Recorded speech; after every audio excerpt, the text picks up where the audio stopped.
Monsieur le Président, on n'a pas assez d'aluminium en France. Pas suffisamment. Et pourtant, la première chose que le CEO de Prologium est venu nous voir, nous a dit « j'ai besoin d'aluminium ».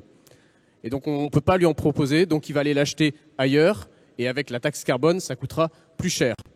Donc demain, en effet, on va avoir de plus en plus besoin d'alu.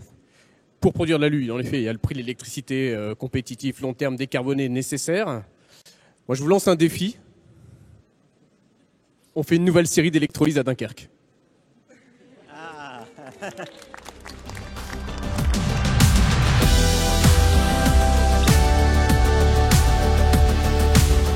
Le raisonnement que vous tenez, c'est exactement celui que tous ensemble on tient ces dernières années.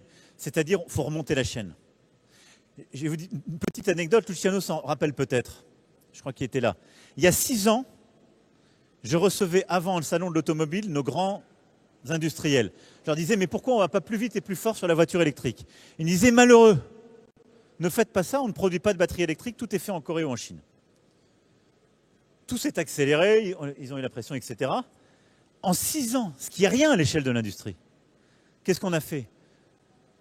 On a fait venir l'industrie de la batterie en France. On a lancé des projets, ils sortent de terre et on est en train de les développer. La capacité à faire des batteries électriques sur notre sol. Et puis on est en train de remonter avec des Prologium ou des XTC Orano. On produit les cathodes pour faire les batteries lithium.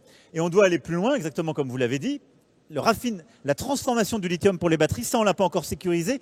90% de ça au niveau mondial, c'est en Chine. Et donc là, c'est une compétition pour l'avoir chez nous et que tout n'aille pas aux États-Unis ou en Chine. C'est exactement la même chose sur l'industrie, l'aluminium et autres. On a remonté, on a réussi à faire repartir ici, on s'est défendu, on va décarboner. Vous avez parfaitement raison, on dépend de quelques fournisseurs.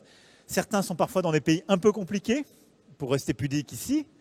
Et donc on a besoin de continuer à diversifier notre approvisionnement, mais surtout là aussi, de faire de l'électrolyse et d'être compétitif sur ce sujet et d'investir. Donc je vous dis banco.